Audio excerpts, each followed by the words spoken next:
All right. So today we're going to be going over how to determine value in Flesh and Blood, and kind of where, if you're starting in the game, how you should think about the game to basically understand this concept as fast as physically possible. And it basically all starts with how to count.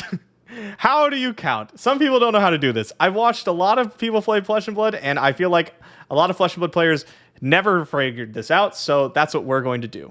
As you can see, 4 is greater than 3.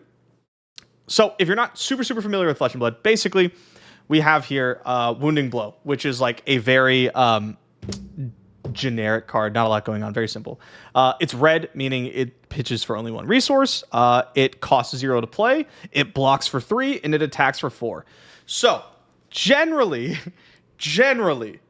if it blocks for 3 but attacks for 4, you want to attack for 4, because then you got 4 value instead of 3 value, and 4 is greater than 3, as you can see here. I know a lot of you are like, man, this is so dumb. This is such simple stuff, but this is important, okay? This is important. We got to lay down the foundations.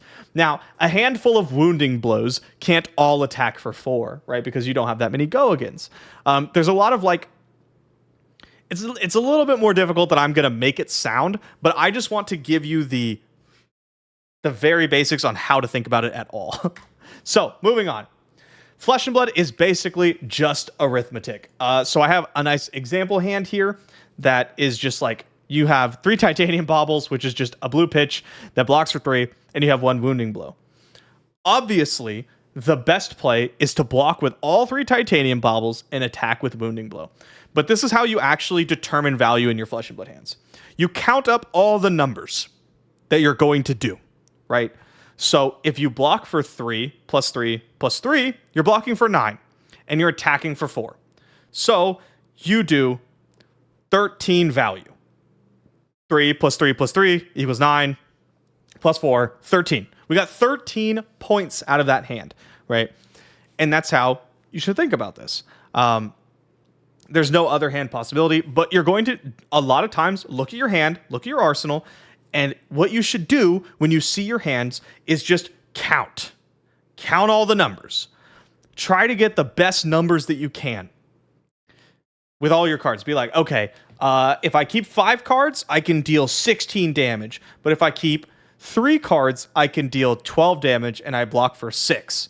Then obviously it's better to do the second one, right? Because then you have 18 points instead of the 15 points or whatever it is that I said. This is the simplest that it gets, though. So I have a little, not demo, but example. Let's say that our hand is 4 red head jabs, right? They block for 2, they attack for 3, and they have go again. So you can cast as many of them as you want. And our arsenal is yellow head jab, which attacks for 2.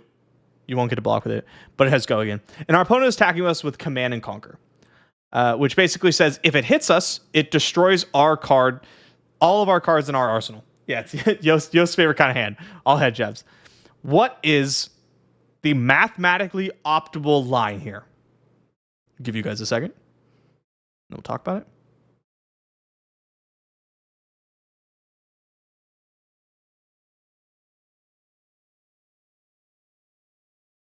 Anybody got it?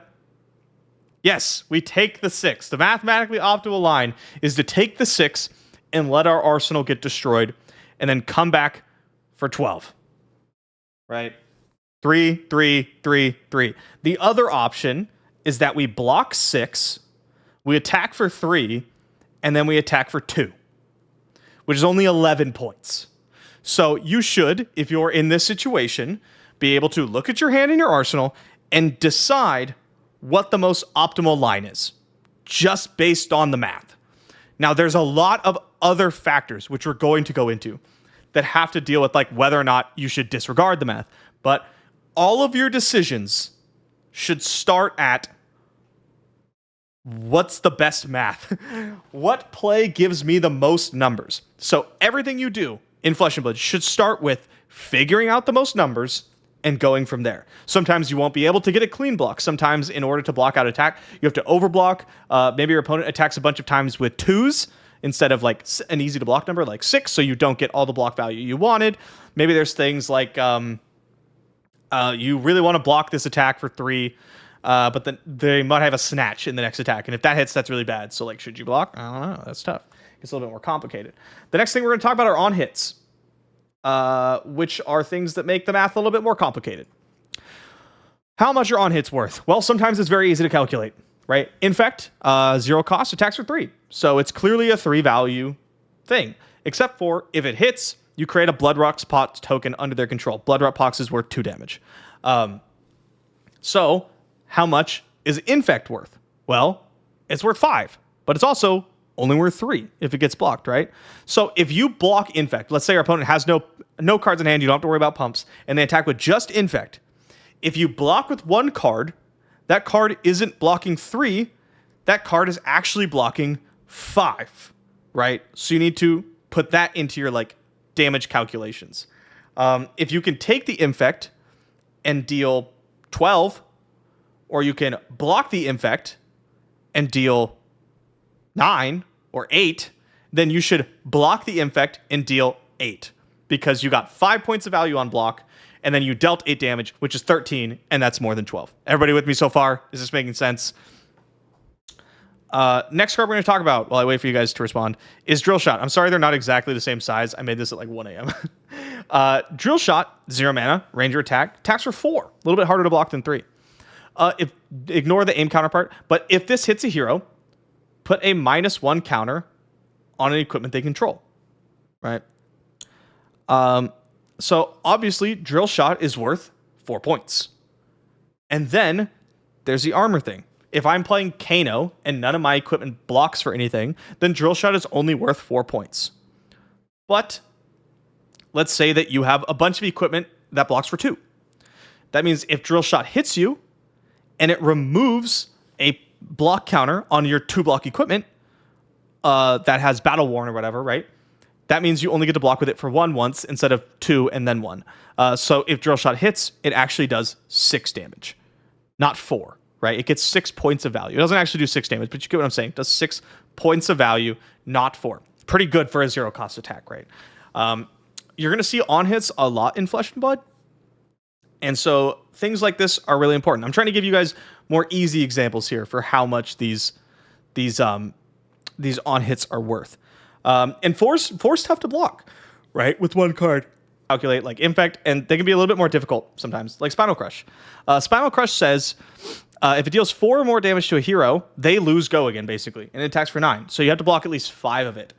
If we go back to our head jab example, where our hand is entirely head jabs, the only thing we can do, unless we have armor, is block 6, take 3, and attack for 3, which means our 5-card hand, we're only using 4 cards. Our 4-card hand only gets 9 points of value, which is unreasonably terrible.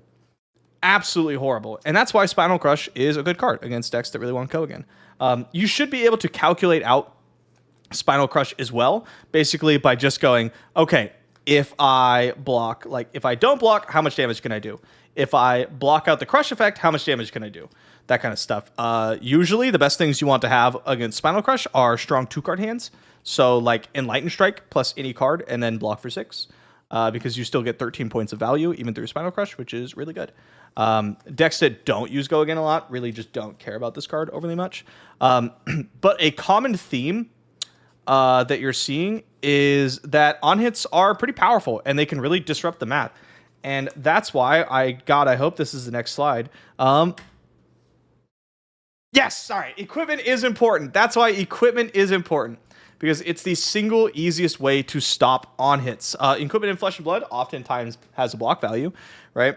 And that block value can get you out of the on-hit range. As we mentioned, with things like Infect and Drill Shot, is that the value is higher than the printed attack damage on the card.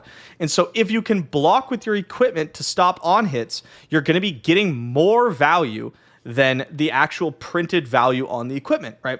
So I wrote here, getting only the printed value of equipment block is bad. It's not good. If your equipment blocks for 2 and the only amount of value you get out of it is 2, you probably did something wrong. where you were forced into an awkward position.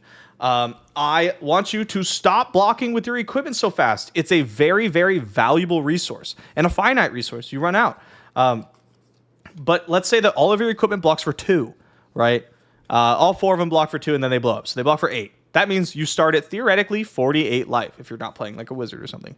But if every attack you block also gets 2 points of value from it, like let's say, drill shot or whatever, you end up blocking a drill shot out with one of your equipment, or infect or something, then instead of just getting 2 points, you're getting 4 points each. So instead of having 48 health, you have 56 health. Huge difference. Huge, huge, huge difference. And some heroes have equipment that is like the majority of their value calculations. I'm talking about Stormstriders in Kano, Halo of Illumination in Prism, and Traverse in things like Zen and Enigma, where you have like manifestations of Mirror Guy that you really, really want like a chief for. So be careful with your equipment. Don't just be throwing it around willy-nilly. Don't just be like, I'm at 32 and I'm taking 2 damage here, but if I block with my helmet, then I don't take any damage. That's not good. But if you can use it to block out things like Drill Shot or block out enough that you don't get crushed by Spinal Crush, that is where you want to be using your equipment. Okay, let's talk about when to disregard the math. One of them is a life point threshold. So you did the math, you decided what the best value hand, the best way to play your hand is, right? When do you not do that thing? One of them is life point thresholds, right? You don't really want to go to 21 against Kano, because even if you can AB3 once, you still die to Wildfire for 6, into Lessons, into Blazing Aether.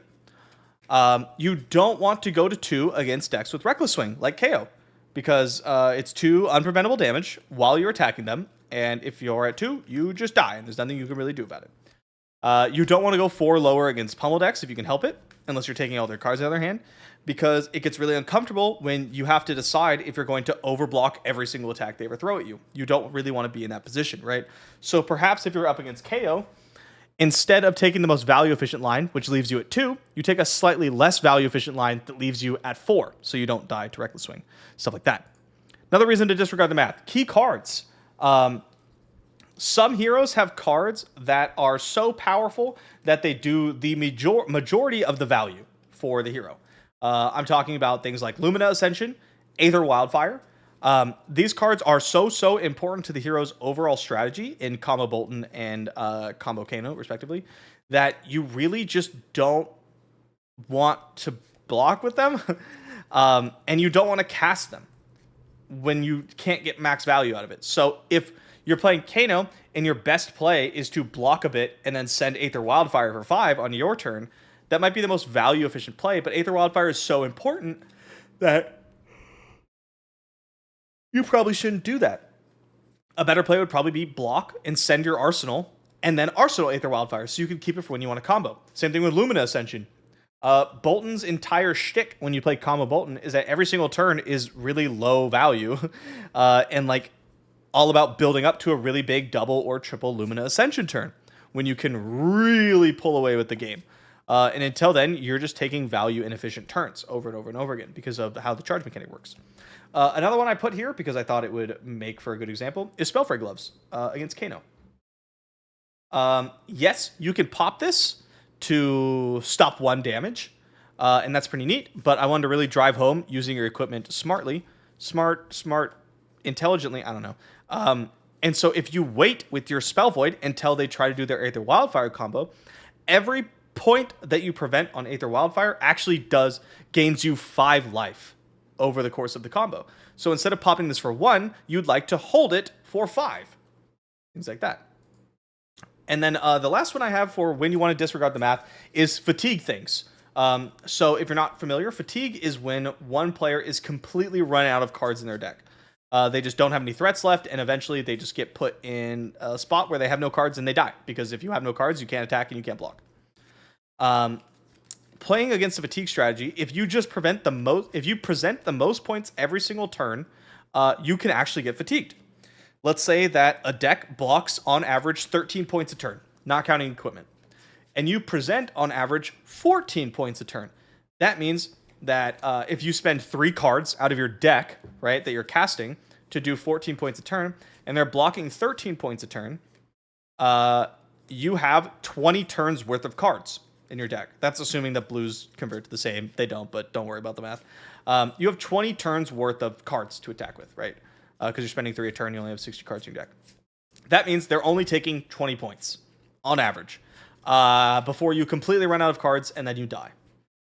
What you want to do instead is you want to take I say that you want to adopt a big turn, little turn type strategy. An ebb and flow kind of thing, where you want to have a really big turn that they can't block out all of it. And then on the next turn, you want to have a setup turn where maybe you do a little bit and then you set up to have another big turn.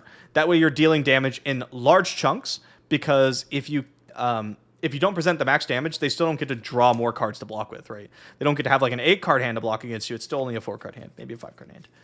And so having like a setup turn and then a payoff turn over and over and over again will deal more damage over the long run. You want to use your weapons more and your attacks less, especially if they're similar in value, because we have to thank Themis for the 6 months. Thank you so much, bro. Because if you use your weapon, you're pitching for it, which keeps a card in your deck, and casting an attack takes a card out of your deck to do it. So if they're similar in damage, you should probably use your weapon. And then I wrote that you should consider pitch stacking very strong turns, where you take super powerful cards and you pitch them so that you still have them in your second cycle. Sometimes you can pitch stack very, very strong turns. I'm thinking of when Lexi was around, we used to pitch stack 3 of a kind into like double Rain Razor's 3 of a kind turns, where you just have one really, really big pop-off turn that they wouldn't be able to stop. All right. In conclusion, last slide. All of your decisions in Flesh and Blood should stem from the math. Every single decision you make should be math-oriented. I know that sounds like nerdy. We're playing a card game. Get over it. Even decisions that don't seem like they can have a concrete value, like how much is a Quicken token worth? That kind of stuff. If you don't know your hand yet, then you don't know how much it's worth, but you can kind of guess. And so you should really try to always do the math, right? Figure out how much value you can get from your hand and then make your decisions knowing that information, taking that information into account. You don't always have to take the most mathy line, but you do have to have a good reason not to. Perhaps you want to, instead of attacking for 12 value, you attack for 11 value, but you threaten their arsenal or you threaten a card in the hand. That's probably worth more, especially against decks that really want to keep a 5-card hand and be very aggressive, right? Maybe you could attack for 10, or you could use the same cards and attack with Spinal Crush against a ninja. You should probably just attack with Spinal Crush, right? Some classes are less mathy. Wizard and Illusionist I put here. And they're still mathy. It's just less in your face about it. They can take more inefficient turns to set up very big swing plays. Illusionist, this means getting cards on board. And for Wizard, this usually means setting up a big combo, like a Wildfire combo or something. Limited, things like Draft and Sealed tend to be very, very mathy, because you don't have super insane pop-off turns from either heroes like you do in Constructed. So just grinding out max value is usually where you want to be. Although we do currently have an Illusionist in the set, which kind of changes that. A math deck, Bullander. So this is Icelander when Michael Hamilton put in Fendel's Fighting Spirits and Wounded Bull, which the entire point of the deck was that it just attacks for 1 more value than most decks get to attack for. It disrupts you a little bit, and it attacks for big numbers. It was just the most value-efficient deck the game has ever seen, and it was the best deck in the meta for a while. It was 2 years into Flesh and Blood that this came about? So people knew that it's a very arithmetic-y game, but it wasn't really shown just how powerful doing fucking basic math was until honestly until the Cheerios Briar and the Bullander deck, I would argue, which really brought that idea into prominence. And that's it. That's the presentation. I want to keep it very short, very sweet. So hopefully this helped you out a little bit. Just try to do the math and then make your decisions. It's not like a hard and fast line. You don't always take the most mathy play. I often don't, but you have it. it helps to make all your decisions when you have this information. When you know what your most efficient line is, it can help you decide how you want to block, when you want to block, how you want to attack, how to use your armor, all that kind of stuff. So yeah, thank you for coming to my TED Talk on how to count numbers. See you guys next time.